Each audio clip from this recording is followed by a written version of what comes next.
Betulkah sedekah itu boleh menyuburkan rezeki? Dalilnya dari ayat Al-Quran. Mathalul ladina yunfiquna amwalahum fi sabilillah, orang yang bersedekah harta di jalan Allah, kamathali habbah, satu biji, ambatat sab'a sanabil, menumbuhkan 7 cabang, wa fi kulli sumbulatin mi'atu habbah, dalam satu cabang ada 100. Jadi kita ini masing-masing sudah dibagi Allah rezeki. Saya 1, Datuk Sri 1, Tuan 1, Puan 1. Tapi bila saya sedekahkan, maka tumbuh 7 cabang. Dalam satu cabang ada 100. Apakah terhad hanya sampai kepada 700? Maka ujung ayat itu, wallahu yudha'ifu liman yasha', Allah melipat gandakan lagi, lebih banyak lagi daripada itu. Wallahu wasi'un alim, Allah itu maha luas karunia-Nya. Jadi tajuk ini bukan dibuat oleh EJK, bukan dibuat oleh ustaz, tapi tajuk ini diambil dari ayat suci Al-Quran, bahwa sedekah menyuburkan rezeki. Sedekah itu diambil dari 3 huruf. Sedekah. Sedekah artinya benar, jujur. Sadaqallahul azim, Allah maha benar, Allah maha jujur, tiada dusta. Apa bukti orang beriman? Kalau memang betullah syahadat dia, asyhadu an la ilaha illallah wa asyhadu anna muhammadar rasulullah, mana buktinya? Buktinya sedekah. Itu maka dia disebut dengan sedekah. Sedekah. Lelaki yang cinta kepada perempuan, cinta tak nampak. Betulkah dia cintakan perempuan?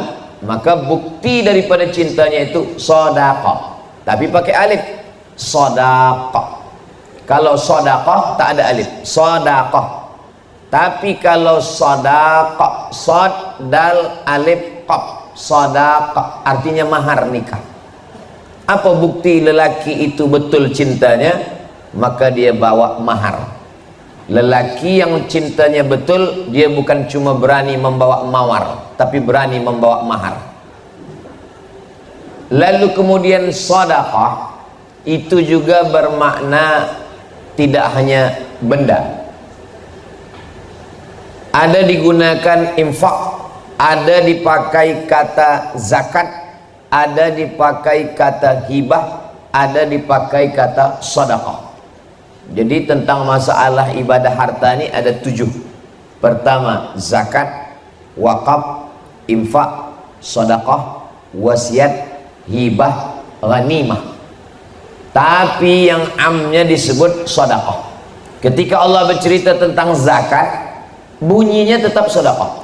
Innamas sadaqatu lil fuqara wal masakin wal amilina 'alaiha wal muallafati qulubuhum wa fir riqab wal gharimin wa fi sabilillah wa ibnis sabil. Padahal ini zakat, tapi dipakai kata sedekah. Apa maknanya? Bahwa sedekah itu am, baik yang dalam bentuk uang sedekah, padi sedekah, duit sedekah, perniagaan sedekah. Bahkan bagi orang yang tidak mampu bersedekah dengan harta, likulli sulama minkum sedekah, tiap tulang-tulang ini ada sedekah. Macam mana bersedekah tulang sendi? Likulli tasbihatin sedekah, subhanallah subhanallah, wa likulli tahmidatin sedekah, alhamdulillah alhamdulillah, wa likulli takbiratin sedekah, Allahu akbar Allahu akbar Allahu akbar. Maknanya Allah maha adil. Bagi yang ada harta, dia bagi harta. Bagi yang tak ada harta, dia bagi sedekah tulang sendi. Bagaimana kalau menggerakkan tulang pun dia tak boleh? Maka inilah sedekah yang paling ringan. Tabassumika fi wajhi akhika sedekah. Senyummu ke wajah saudaramu pun sedekah. Kalau zakat, tak semua orang boleh berzakat. Sebab zakat hanya ada nisab emas 85 gram. Di bawah daripada itu dia tak wajib zakat. Infak itu hanya benda. Wa anfiqu min thayyibati ma kasabtum, berikanlah hasil daripada usaha kamu. Jadi kalau usaha dia berniaga, bagi harta niaga. Kalau usaha dia adalah tanam tanaman, bagi benda. tapi sedekah lebih ringan, lebih mudah. Yang tak ada harta benda, yang tak ada tanam-tanaman, yang tak ada emas dan perak, maka dia boleh dengan tulang sendi dan dengan senyuman. Itu maka kalau kita buat box kotak, yang paling elok itu namanya kotak infak. Sebab kalau kotak sedekah, nanti bila lalu orang senyum saja. Sebab senyum juga adalah bagian daripada sedekah. Begitulah adilnya Allah Subhanahu wa taala. Di mana letak keadilan Allah? Kalaulah seandainya sedekah itu hanya bagi orang yang punya harta, apa kata orang yang tak ada harta? Macam mana kami nak berbuat baik? Allah Maha Adil. Tidak hanya satu jalan. Maka pintu surga itu ada salah satu pintunya namanya babus sedekah, bagi orang yang bersedekah. Walaupun dia tak berzakat sebab tak ada nisab, walaupun dia tidak ada berwakaf karena tak ada tanah lebar untuk berwakaf, tapi dia cukup dengan bersedekah, dia masuk melalui babus sedekah. Itu keadilan Allah Subhanahu wa taala. Salah satu sifat Allah adalah al-adlul latif. Adil, latif, lembut. Banyak manusia adil tapi tak lembut. Allah Subhanahu wa taala keadilannya amat sangat lembut sehingga dia tahu perasaan orang yang beriman. Sedekah menyuburkan rezeki, menambah, tapi juga sedekah menolak bala. Jadi kalau ada orang pagi dia bersedekah, lalu kemudian sampai petang dia tunggu, betul tak tazkirah Ustaz Abdul Somad di tunas hijau. Kalau tuan membeli nanas, cepat dipotong supaya tak layu. Namanya tunas tapi udah banyak pokok kayu. Saya nak cuba betul ke kata Ustaz Abdul Somad, kalau bersedekah subur rezeki. Lalu dia cuba sedekah pagi sampai petang tak ada pun dapat rezeki. Kata Ustaz Abdul Somad, kalau bersedekah dapat rezeki, mana rezeki? Ada dua jawaban. Yang pertama, rezeki bukan hanya dalam bentuk benda, dalam bentuk uang. Hari itu kenal dengan sahabat yang baik, rezeki. Hari itu dapat jiran yang baik, rezeki. Hari itu dapat nasihat yang baik, rezeki. Karena rezeki maknanya semua yang baik membuat kita dekat kepada Allah Subhanahu wa taala. Rupa-rupanya kita selama ini dah dapat rezeki, tapi kita tidak menganggapnya sebagai rezeki. Ini kesalahan kita. Yang kedua, kita bersedekah pagi, sebetulnya dalam tulisan takdir di Lauhil Mahfuz, hari itu kita maaf na'udzubillah ada eksiden melanggar seekor kambing di jalan. Tapi kerana sedekah pagi itu Allah elakkan sehingga kita tidak jadi melanggar kambing. Boleh jadi kita lambat, kambingnya dulu lalu, atau kambingnya cepat, kita lambat, sehingga terilakkan daripada eksiden musibah. Itulah mengapa ada istilah orang Melayu sedekah tolak bala. Pindah rumah sedekah tolak bala, nak buka kebun sedekah tolak bala. Dari mana datang istilah sedekah tolak bala ini? Sedekah tolak bala dari hadis Nabi SAW. As-sadaqatu tadfa'ul bala. Sedekah menolak bala. Jadi banyak orang menganggap bahwa yang namanya balasan sedekah ada bendanya, tapi boleh jadi balasan sedekah bendanya tak ada, tapi dia menolak musibah bala yang semestinya ada menurut ujian takdir Allah. Apakah boleh takdir itu ditolak? La yaruddul qada illa doa. Tidak ada yang boleh menolak takdir kecuali doa. Dan satu lagi adalah sedekah. As-sadaqatu tadfa'ul bala, menolak bala. Makanya dalam hadis dikatakan, man ahabba ayyubsata lahu fi rizqihi, siapa yang mau subur rezekinya, wa yunsa'alahu fi atharihi, panjang umurnya, falyasil rahimahu, maka hendaklah dia bersilaturahim. Dengan bersilaturahim dia bersedekah. Lalu kemudian ayat ini bertembung dengan ayat Al-Quran. Idza jaa ajaluhum, kalau ajal sudah sampai, la yastakhiruna sa'atan, tak dapat ditunda walau sesaat, tak dapat ditambah walau sesaat. Ajal rezeki sudah ditetapkan Allah. Tapi kenapa dalam hadis ini dikatakan rezeki boleh bertambah dan umur boleh bertambah? Maka ada dua jawaban kata Syekh Muhammad Mutawalli Asy-Sya'rawi dalam kitab Al-Fatawa Al-Kubra. Jawaban yang pertama, memang betul rezeki itu bertambah dan umur itu memang betul-betul bertambah karena sedekah dan silaturahim. Umur saya umpamakan 50, lalu kemudian karena bersedekah bersilaturahim ditambah Allah. Kenapa boleh bertambah? Padahal sudah ada takdir. Yamhullahu ma yasha. Allah Maha Kuasa menghapus suratan takdir. Wa yuthbit, dan Allah kuasa juga untuk menetapkan takdir. Wa indahu ummul kitab, karena Allah yang memiliki ummul kitab, induk dari segala kitab adalah Lauhul Mahfuz. Jadi memang betul-betul boleh umur bertambah dan rezeki bertambah. Tapi ada jawaban yang kedua, umur tidak bertambah, rezeki tidak bertambah, tapi yang bertambah itu adalah barokahnya. Umur tetap 50, tapi barokah umur lebih daripada orang yang berumur 100 tahun. Makanya kadang ada kita tengok orang yang umurnya meninggal 25, 30 muda, tapi manfaat hidupnya untuk orang banyak. Sempat membina masjid, sempat menolong anak yatim, menyekolahkan fakir miskin, tahfiz Quran. Maknanya umur tak bertambah, tapi nilai umur bertambah. Untuk memudahkan kita memahami tentang bertambah tak bertambah ini, botol air minum yang ada di hadapan saya isinya 300 ml dan dia tidak boleh bertambah. Tak boleh bertambah, sebab kalau bertambah dia tumpah. Begitu juga di umur tak bertambah, tapi harganya boleh bertambah. Kalau isinya air putih mungkin harganya 3 ringgit, 5 ringgit.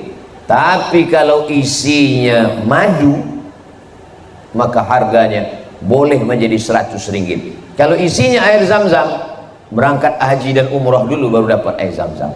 Maknanya isi tidak bertambah, tapi nilainya bertambah lebih. Begitulah agaknya umur kita. Umur kita tak bertambah, tapi nilai yang diberikan Allah pada umur itu berlebih. Kenapa? Karena sedekah yang diberikan Allah kepada hati orang beriman, sehingga terbukalah dia. Adapun tentang masalah sedekah ini, banyak sekali hadis-hadis Rasulullah sallallahu alaihi wasallam. Di antaranya, kullu mri'in tahta zilli shadaqatihi. Nanti pada hari kiamat kita semua berada di padang mahsyar panas terik. Selalu diungkapkan panasnya seperti sejengkal matahari dari ubun-ubun kepala. Ada yang tenggelam karena peluh hingga ke lutut, ada yang hingga ke pinggang, ada yang ke leher, ada yang tenggelam. Tapi kemudian ada orang yang tak merasakan panas sama sekali. Siapa mereka? Kullu mri'in tahta zilli shadaqatihi. Orang akan bernaung di bawah naungan sedekah. Mudah-mudahan di Labuan kita tak terasa panas, di padang mahsyar pun tidak juga kepanasan, insyaallah. Itu karena sedekah kita. Lalu kemudian bagaimana dengan sedekah? Sedekah ini kan ada yang banyak, ada yang sedikit. Begitu jugalah nanti di padang mahsyar. Ada yang atapnya kuat kokoh, ada yang kurang kuat, ada yang ikhlas, ada yang kurang ikhlas. Kita husnuzan kepada Allah subhanahu wa ta'ala. Bagaimana? Pokok-pokok kayu semua tercabut. Wa takunul jibalu kal ihnil manfush. Gunung-gunung, bukit-bukit macam bulu kambing yang dihembus angin. Maka pokok kayu tak ada, rumah tak ada, kubah tak ada, semua tak ada, rata semuanya. Tapi ada orang yang mendapatkan naungan arasy Allah, itulah orang yang bersedekah. Lalu kemudian hadis lain pula mengatakan, apa dia? Dawu mardakum bis sadaqah. Obati orang yang sakit di antara kamu dengan bersedekah. Datanglah seorang yang sakit lama tak sihat, minta fatwa kepada seorang ulama ahli hadis namanya Imam Abdurrahman bin Mahdi. Wahai Imam Abdurrahman bin Mahdi, ya, saya minta fatwa kepada engkau tentang penyakit saya. Kamu sudah berobat? Sudah. Sudah pergi ke tabib? Sudah. Sudah makan minum madu habba sauda? Sudah. Kata Imam Abdurrahman bin Mahdi, saya teringat satu hadis. Dawu mardakum bis sadaqah. Engkau cari suatu kampung yang mereka susah mendapatkan air kering, buatkan perigi di sana. Kata orang yang sakit ini, apa hubungan perigi dengan sakit saya? Sebab saya pernah mendengar hadis dawu mardakum bis sadaqah, obati orang yang sakit dengan sedekah. Saya tengok sedekah yang paling elok adalah memberikan air, maka engkau buatkan. Dia pun pergi membuatkan perigi, dia upahkan sebab dia sakit. Lalu selepas itu orang kampung minum, lalu selepas minum orang kampung berdoa, ya Allah, orang yang membuatkan perigi ini berikanlah dia kesehatan, panjangkanlah umurnya. Maka menurut akal tak ada hubungan antara sakit dengan perigi. Tapi bagi orang yang bertauhid, yang sakit itu datangnya ujian dari Allah, yang berdoa setelah dapat air dari perigi juga berdoanya kepada Allah, bertemu doa pada Allah Ta'ala. Innama amruhu idza arada syai'an ayaqula lahu kun fayakun. Maka di antara ujian sakit, tidak ada orang yang sakit. Bezanya dulu kita menganggap penyakit itu sebagai laknat. Dalam Islam penyakit adalah salah satu cara Allah menaikkan darjah, memberikan pahala sabar, memberikan pahala ridha, dan menghapuskan segala dosa. Mudah-mudahan yang sakit diantara kita diberikan Allah kesembuhan dan kesehatan. La yusibul mu'min min nasabin wala wasabin wala saqamin wala syaukin. Kalau ada penyakit, susah hati, kerisauan, sampai duri yang mencucuk tapak kaki, illa kaffarallahu anhu biha sayyi'atuh, Allah Ta'ala mengampunkan, menghapuskan segala dosa dan kesilapannya. Begitulah Allah Subhanahu wa Ta'ala. Berikutnya juga bahwa sedekah itu menghubungkan kita dengan orang yang sudah lama mati, meninggal dunia. Ayah kita, ibu kita meninggal dia. Mereka tidak disebut di alam akhirat karena dunia belum kiamat. Tapi mereka juga tidak disebut dunia karena mereka sudah meninggal. Maka antara akhirat dengan dunia ada satu alam. Alam itu disebut dengan alam barzakh. Barzakh maknanya pemisah. Di sana akhirat, di sini dunia. Yang memisahkan antara akhirat dengan dunia adalah alam barzakh. Bila nanti dunia kiamat, barzakh hilang, dunia hilang, yang ada hanya akhirat. Lalu kemudian bagaimana kita ada hubungan dengan orang yang ada di alam barzakh? Hubungannya adalah dengan sedekah. Datanglah seorang sahabat Nabi bernama Sa'ad. Kata Sa'ad bertanya kepada Nabi Muhammad SAW, ummi matat, mak saya meninggal, bagaimana saya berhubungan dengan dia? Afa atasaddaqu anha, kalau saya bersedekah, apakah sedekah saya ini sampai kepada dia padahal dia sudah mati, meninggal dunia? Kata Nabi, tasaddaq, bersedekahlah engkau Sa'ad. Sa'ad bertanya balik, ayu sadaqatu afdal, apa sedekah yang paling afdal? Kata Nabi, saqiyul ma, engkau bersedekah air minum. Lalu kemudian Sa'ad mengambil besi, cangkul, menggali perigi. Kenapa selalu dalam hadis-hadis Nabi itu tentang perigi? Karena memang di Jazirah Arab susah perigi, susah mendapatkan air. Adapun di tempat kita ini, Masya Allah, Tabarakallah, air melimpah ruah. Maka kita cari apa yang susah. Oh, air banyak, tempat wudhu banyak.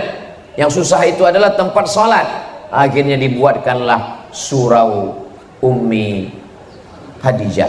Maka mudahlah orang sholat, 100 boleh, 200 boleh, sehingga orang yang lalu lalang susah mendapatkan, orang berjalan, ada orang yang sedang menikmati alam yang begitu cantik dan indah, ingat dia waktu sholat, singgah dia. Dan ketika dia sholat itu, sebelumnya dia berwudu, sebelumnya dia pula pergi ke tandas, memudahkan urusan orang. Man yassara an mu'sirin yassarallahu anhu yaumal qiyamah. Siapa yang memudahkan urusan orang, dimudahkan Allah pula urusan dia pada hari kiamat. Jadi hidup ini sebetulnya pendek, singkat, sekejap, tapi akhirat juga lama. Dan sebelum akhirat itu ada alam barzakh yang amat sangat lama. Kalau kita hitung kira sekarang sudah 1445 Hijrah. Imam Syafi'i meninggal 204. Sekarang sudah 1445. Maknanya 1240 tahun sudah Imam Syafi'i di alam barzakh. Tapi tetap mengalir. Kenapa mengalir? Orang baca kitab mazhab Syafi'i, orang baca kitab Ar-Risalah, mazhab Syafi'i. Semua kita di Asia Tenggara ini dari Malaysia, Indonesia, Brunei Darussalam, Patani, Thailand Selatan, Moro, Singapura, semua bermazhab Syafi'i.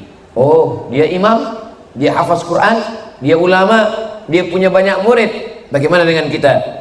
Maka di antara amal yang mengalir adalah sedekah. Yatsba'ul mayyita salasun, yang mengiringi mayat ke liang lahat tak banyak, hanya 3. Yang pertama mal, harta. Yang kedua ahluhu, keluarga.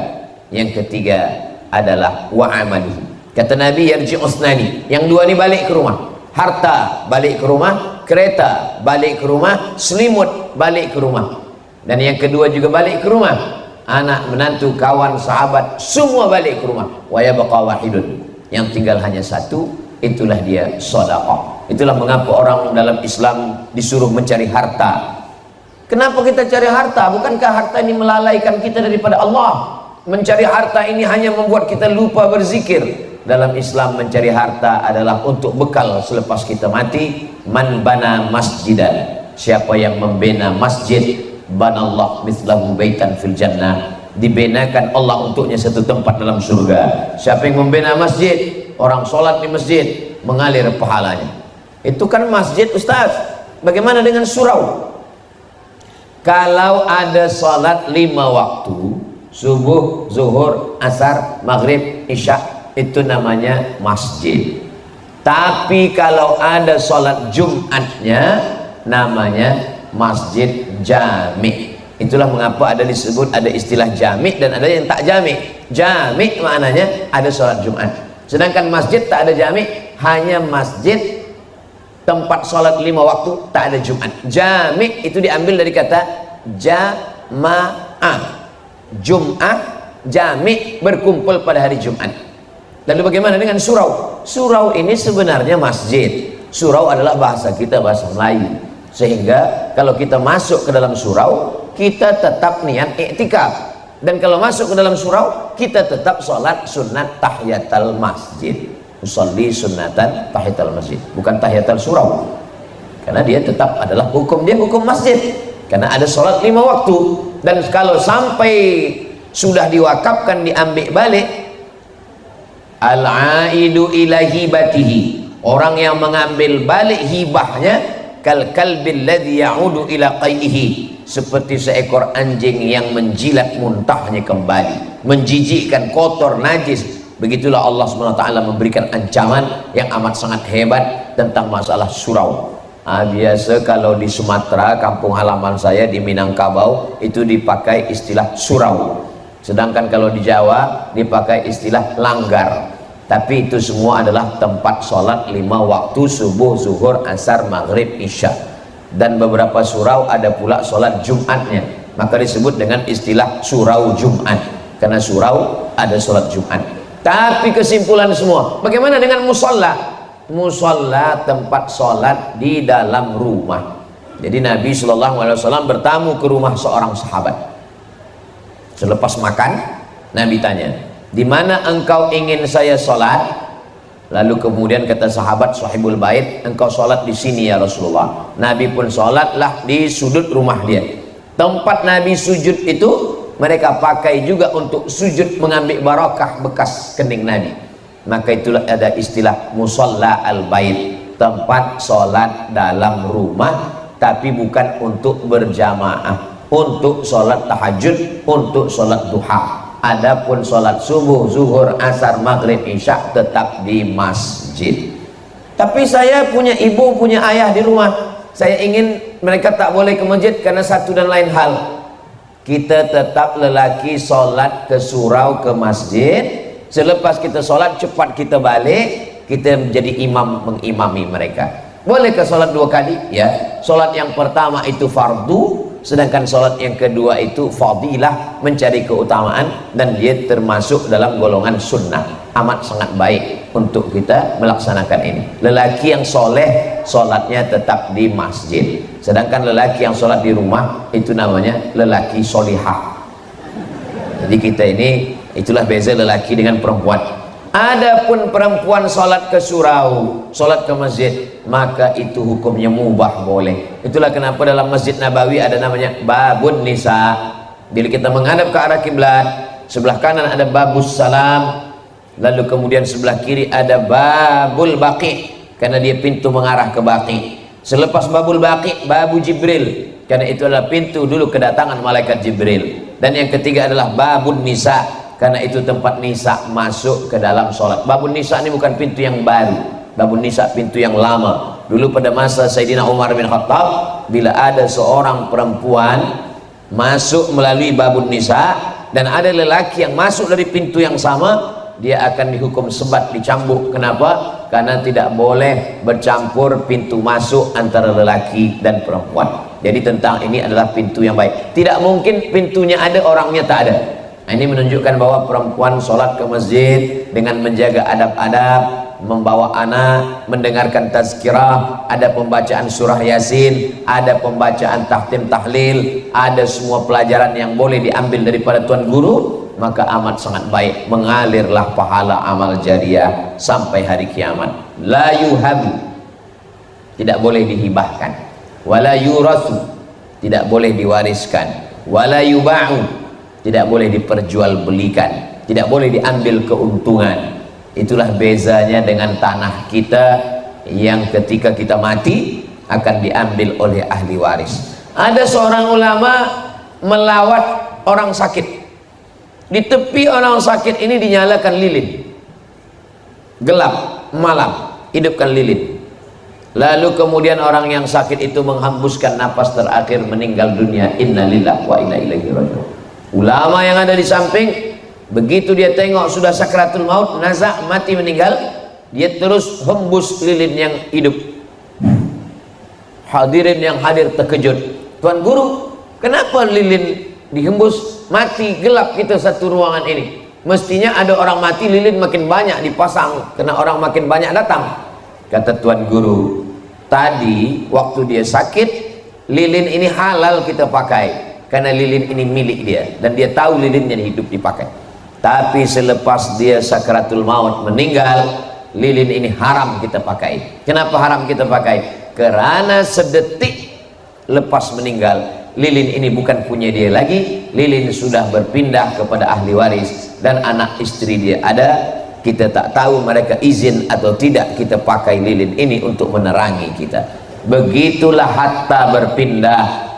Kalau kita hidup pukul 3 suku, maka 3.30 semua yang ada kita miliki berpindah kepada ahli waris. Suatu ketika sahabat duduk dengan Nabi. Nabi tanya, kamu lebih cinta harta kamu atau harta ahli waris kamu? Sahabat semuanya serentak menjawab, kami lebih sayang harta kami ya Rasulullah. Harta ahli waris kamu? Harta anak kami bukan punya kami, itu punya mereka lah ya Rasulullah. Kata Nabi, nyatanya kamu lebih sayang pada harta ahli waris kamu daripada kamu. Kenapa begitu? Karena kamu menumpuk harta, selepas itu kamu mati, dan semua yang kamu cari itu dimiliki oleh ahli waris. Itu menunjukkan bahwa kamu lebih sayang kepada ahli waris kamu. Adapun yang kamu bawa, itulah yang kamu sudah berikan. Dibelikan ke makanan busuk. Ma akalta fa'afnaita, wa ma labista fa'ablaita, wa ma tasaddaqta fa'amdaita. Ma akalta fa'afnaita, yang kau makan busuk. Wa ma labista fa'ablaita, yang kau pakai lapuk. Wa ma tasaddaqta fa'amdaita, yang kau sedekahkan bekal hari esok. Yang dimakan busuk, yang dipakai lapuk, yang disedekahkan bekal hari esok. Boleh untuk status esok pagi. Apa maknanya? Bahwa manusia ini sibuk. Berapa banyak manusia keluar rumah mencari rezeki sebelum azan subuh berkumandang, berharap nanti di tempat kerja akan sembahyang subuh. Rupa-rupanya jam lambat, terbit matahari, hilang masa subuh, tak sempat jumpa anak. Balik bekerja, anak pun sudah tidur, tak nampak lagi. Berkumpul keluarga pun tidak. Lalu kemudian pukul siang zuhur, meeting, kumpul, bertemu, akhirnya juga tak sempat lagi sembahyang. Petang pun juga begitu. Nantilah sembahyang maghrib di rumah. Rupanya sampai di rumah pun sudah habis maghrib isya, letih, mengantuk, tertidur. Esok pagi berulang lagi. terbiasa setiap hari, akhirnya lupa sembahyang, terlambat makan, masuk hospital. Dokter mula cek, kata dokter, ini awak sakit lambung, sakit usus, sakit perut karena kurang makan, tak sempat makan. Memang manusia ini luar biasa, saking sibuknya mencari makan sampai tak sempat makan. Begitulah manusia pada akhirnya, dan puncanya adalah mati menghadap Allah Subhanahu wa taala. Apa yang dibawa? Tapi saya bagi tazkirah, karena memang tajuk kita tentang sedekah menyuburkan rezeki. Bukan maknanya selepas ini esok semua orang di Labuan tak lagi bekerja. Kemana orang Labuan? Semuanya berzikir. Bukan itu maksud saya. Maksud saya kita tetap mencari nafkah, kita tetap mencari yang tujuannya adalah membina masjid, tahfiz Quran, menolong fakir miskin, membayar zakat. Karena Islam ini bukan hanya agama yang bersiap untuk mati. Kalau masalah mati, siap tak siap, kita semua akan mati. Banyak orang berkata, saya ini siap mati Pak Ustaz. Masalah mati ini siap tak siap, kita tetap mati. Dan malaikat tak pernah tanya ke sebelum dia cabut nyawa, dia tak tanya, awak dah siap mati ke belum? Yang kita perlu persiapkan itu bukan masalah mati. Yang kita siapkan itu apa bekal kita selepas mati. Dan bekal yang paling hebat selepas mati adalah bekal sedekah. Tapi ada dua lagi, ilmun yang tafa'u bih. Kita bukan ulama, dan andai kita ulama, belum tentu ilmu kita ikhlas. Dan andai kita ikhlas, belum tentu diamalkan orang. Lalu kemudian anak yang soleh, belum tentu anak kita soleh. Masa kita hidup dia soleh, lepas kita mati dia tak soleh, maka satu-satunya harapan tinggal lagi satu, sedekah. Ilmu boleh jadi tak diamalkan orang, tapi sedekah masjid, mereka tak perlu berkata ila hadrati. Kalau Al-Fatihah ila hadrati fulan bin fulan, tapi masjid subuh, zuhur, asar, maghrib, isya, Jumat, tarawih, witir, tahajud, qiyamul lail, duha, tazkirah, pengajian, tahtim, tahlil, baca Quran, maka mengalir lagi kita semua. Begitulah Allah Subhanahu wa taala memberikan kebaikan-kebaikan melalui pintu-pintu yang salah satunya adalah pintu sedekah. Makanya orang yang beruntung, kata Allah, wa may yuqashuha nafsihi, siapa yang selamat daripada sifat bakhil, faulaika humul muflihun, itulah orang yang menang. Peniaga yang menang kalau modalnya sedikit untungnya banyak. Dokter yang menang kalau banyak orang sakit. Tapi dalam Islam siapa orang yang menang? Orang yang selamat daripada sifat bakhil. Kenapa? Karena orang yang bakhil menyimpan harta, dan harta itu tak sempat dimiliki karena yang akan memilikinya adalah ahli waris. Ada sifat manusia dua, jama'a malahu wa addada. Jamaah mengumpul, addada menghitung. Kumpul hitung, kumpul hitung, kumpul hitung, mati. Tak sempat menikmati sama sekali. Dimakan pun tidak, dipakai pun tidak. Saya dalam satu tazkirah dijemput makan. Masa sedang makan, saya makan sikit. Kata Tuan Haji yang menengok, Ustaz jangan tahan-tahan makan. Jangan Ustaz macam kawan saya, kata dia. Saya tanya, kawan Tuan Haji macam mana? Kawan saya ni kaya Ustaz Abdul Somad. Kalau lalu kita duduk tepi jalan, lalu 10 lori, 7 punya orang, 3 punya dia. Oh, kaya betul, ya. Mana dia sekarang? Mati Ustaz. Dan tak sempat dinikmati. Ada sempat dia bina masjid surau, tak sempat Ustaz. Kenapa? Bakhil. Ustaz menceritakan aib orang lain, tak ada sebut nama. Kalau kita sebut nama orang baru tak boleh. Kita ambil iktibar pelajaran bahwa semua akan berakhir, yang kekal abadi adalah sedekah. Begitulah kita tengok semua orang-orang besar, yang pertama dia bina adalah masjid. Ketika Nabi sampai di Quba, Masjid Quba. Sampai di Madinah, Masjid Nabawi. Datang Amr bin As sampai ke Mesir, Masjid Amr bin As. Dan hampir semua raja-raja Melayu, sultan-sultan meninggalkan masjid. Kenapa? Mereka ingin mendapatkan amal jariah selepas menghadap Allah Subhanahu wa taala. Ma la yudraku kulluh, la yutraku kulluh. Kalau tak boleh membina satu masjid, jangan tinggalkan semua. Mungkin kita tidak banyak yang boleh kita buat, maka jangan sampai kerana tak mampu membuat satu masjid lalu kita tinggalkan semua. Kalau boleh apa yang kita boleh buat, maka kita lakukan. Tapi Ustaz Abdul Somad tak ada ikut membina surau Ummi Hadijah, saya tak ada ikut bena, saya ikut perasmiannya saja. Apa maknanya? Duduk bersama. Kalau dah selesai, ikut sembahyang, memakmurkan masjid. Innama ya'muru masajidallah. Orang yang memakmurkan masjid itu man amana billah wal yaumil akhir wa aqamas salah wa ataz zakah wa lam yakhsha illallah. Sifatnya 5. Beriman kepada Allah, beriman kepada hari akhirat, menegakkan salat, membayar zakat, wa lam yakhsha illallah. Dan mereka hanya takut kepada Allah, tak takut fakir, tak takut susah, tak takut hilang harta, tak takut tak dapat pahala, karena keyakinan yang begitu kuat kepada Allah subhanahu wa ta'ala. Lebih kurang 45 menit saya sampaikan tajuk kita pada petang hari ini. Mudah-mudahan menjadi bekal yang menyampaikan dan yang mendengar. Siapa yang paling mulia di antara kita, yang paling ikhlas, yang paling takut kepada Allah subhanahu wa ta'ala. Terima kasih. Wassalamualaikum warahmatullahi wabarakatuh. Terima kasih Al-Fadil Profesor Dr. Haji Abdul Somad yang telah menyampaikan ceramahnya pada petang ini, yaitu bertajuk Indahnya Infak Menyubur Rezeki. Tak sangka Al-Fadil Ustaz juga memang teror Al-Fadil. Saya nak jawab Al-Fadil Ustaz. Jawapannya macam ni Ustaz. Dia biasa hijau bertanam nenas, tanam nenas rapat-rapat. Terima kasih. Ceramah yang disampaikan oleh Al-Fadil Ustaz memang cukup penas. Semoga kita semua mendapat berkat. Masya Allah, barakallah, barakallah. Dan satu lagi pantun, Pulau Labuan tiada bukit, ada pun bukit tidaklah tinggi. Walaupun kesempatan bersama Al-Fadil Ustaz cuma sedikit, insya Allah di lain kesempatan kita berjumpa lagi.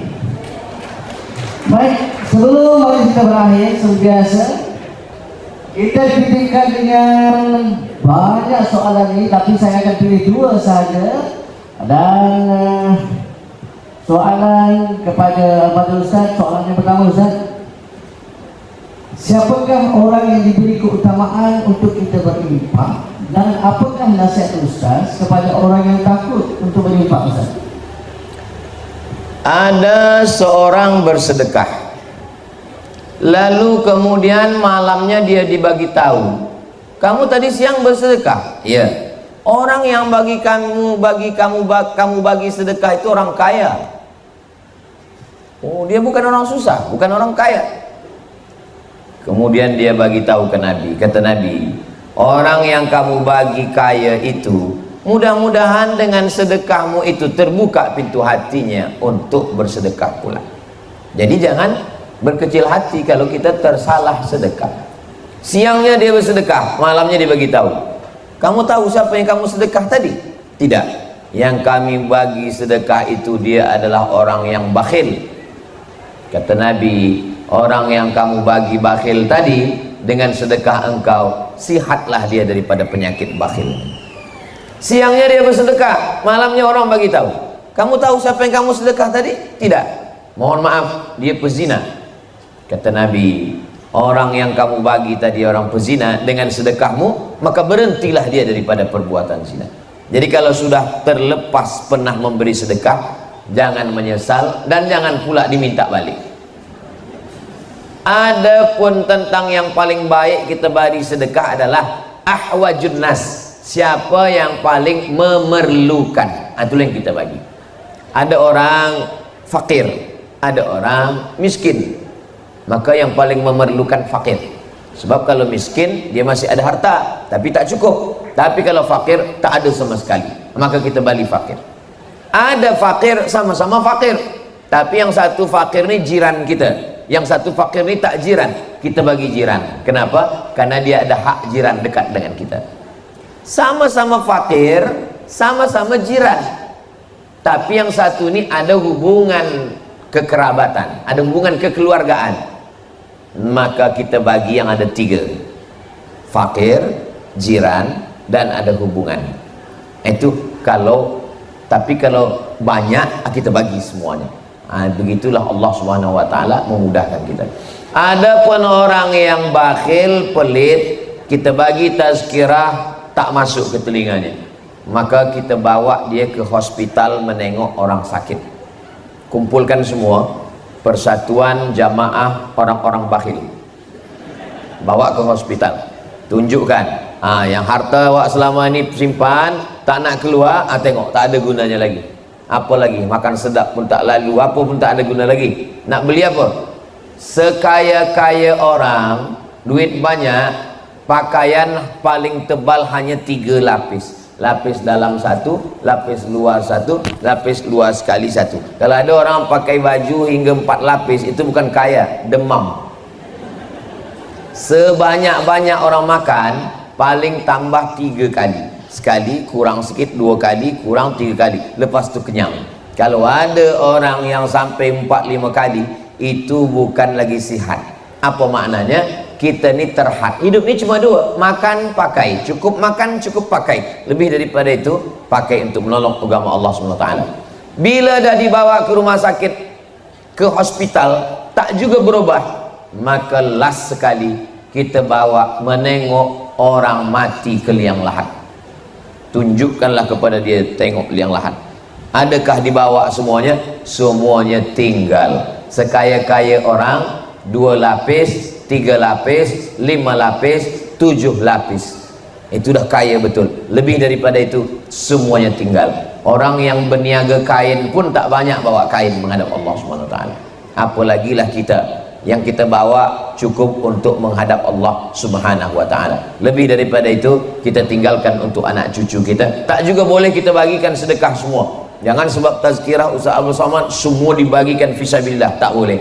Sebab kita tak boleh meninggalkan ahli waris dalam keadaan miskin. Anta da'a warasataka aghniya, engkau tinggalkan ahli warismu dalam keadaan mampu, khairun, lebih baik min anta da'ahum alatan, daripada kau tinggalkan mereka dalam keadaan miskin susah, yatakaffafuna 'alan nas, meminta-minta kepada manusia. Demikian wallahu a'lam bishawab. Baik, soalan yang kedua Ustaz, apakah yang dimaksudkan rezeki yang halal dan apakah amalan-amalan yang boleh menyuburkan rezeki?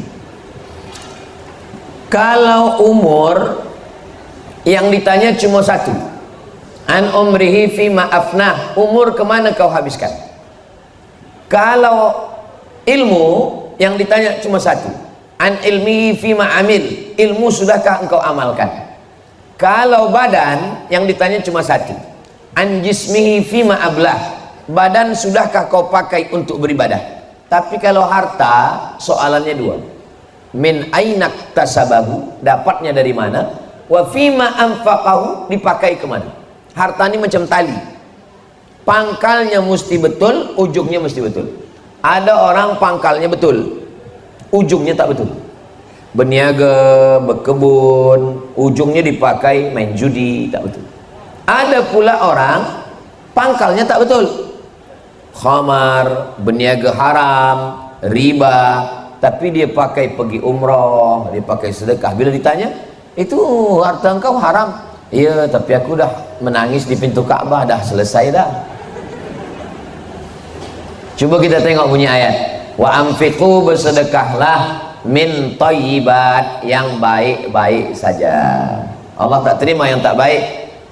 Innallaha thayyibun, Allah maha baik.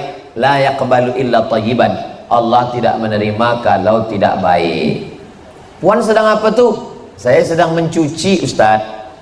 Mencuci baik. Mencuci dengan air apa? Mencuci dengan air najis, tak baik.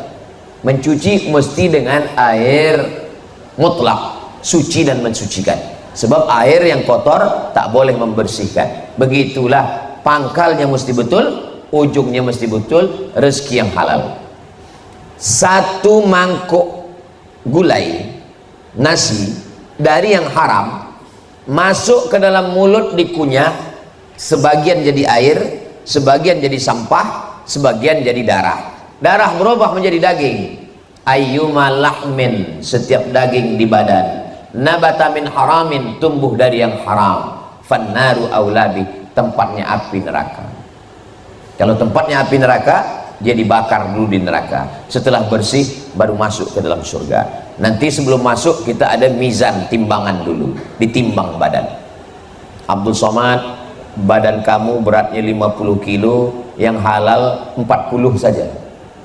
Macam mana kita mesti singgah neraka? Tiap hari kita berdoa, Allahumma ajirna minan nar wa qina azabannar, padahal badan kita makanan api neraka, dibakar dulu, na'udzubillah. Satu mangkuk gulai nasi masuk ke dalam badan, berubah menjadi darah. Darahnya masuk ke jantung. Dari jantung darah naik menyembur sampai ke otak. Otak inilah yang berpikir. Nasiyatin, nasiyatin ubun-ubun, nasiyatin kazibatin khati'ah. Nasiyatin ubun-ubun, kazibatin pembohong, khati'atin pelaku dosa. Yang berdosa tangan, yang berdosa kaki, yang berdosa mata, yang berdosa telinga, yang berdosa kemaluan. Kenapa yang disebut berdosa kepala? Karena otaklah yang memerintahkan mata, memerintahkan telinga, memerintahkan tangan, memerintahkan kemaluan, memerintahkan kaki. Semua order daripada pikiran. Maka pikiran jahat karena makanan haram. Berdoa kepada Allah. Rajulun ash'as, ada seorang lelaki yang rambutnya kusut, akbar, berdebu. Kenapa dia tak mandi? Dia takut kalau dia mandi rambutnya gugur, dia bayar dam, karena dia sedang ihram di tanah suci Makkah. Yamuddu yadaihi ila sama, tangannya diangkat ke langit berdoa, ya Rabb, ya Allah. Doanya tak dikabulkan Allah. Mengapa doanya tak dikabulkan Allah? 4 sebab. Mata'amuhu haram, makanan haram. Mashrabuhu haram, minuman haram. Oh, kalau begitu jangan dimakan, jangan diminum. Belikan ke pakaian. Malbasuhu haram, pakaian haram. Oh, kalau begitu jangan dimakan, jangan dipakai, jangan diminum. Dibagikan ke orang lain. Wa ghudhiya bil haram, orang lain yang dibagi makan haram. Begitulah mengkhawatirkannya makanan haram. Itulah mengapa kita disuruh menjaga. Atib mata'amak takun mustajabad dakwah. Jaga makananmu, maka Allah akan memperbaiki hati, pikiran, lisan, amal, perbuatan, doa dikabulkan Allah. Itulah mengapa kita mesti mencari yang halal, menjaga yang halal, menggunakan yang pada yang halal. Kenapalah mereka tidak bersedekah? Ada setengah orang berpikir, kenapa dia tidak bersedekah padahal hartanya banyak? Setelah kita pikir-pikir, rupanya ada satu kenikmatan yang dicabut Allah. Apa itu? Nikmat merasa bahagia bersedekah ditarik Allah Subhanahu wa ta'ala. Makanya ada satu buku berjudul The Miracle of Giving, keajaiban memberi. Ternyata menerima itu baik, tapi memberi juga ada orang yang merasakan kepuasan hati luar biasa. Yang kita khawatirkan ini bukan sakit, yang kita khawatirkan ini bukan mati. Sakit mati memang ujian dari Allah. Yang kita khawatirkan adalah sebab makan haram kita tak dapat nikmat munajat di tengah malam. Sebab makan haram kita tak dapat nikmat, rasa nikmat dalam hati saat memberi. Sebab apa?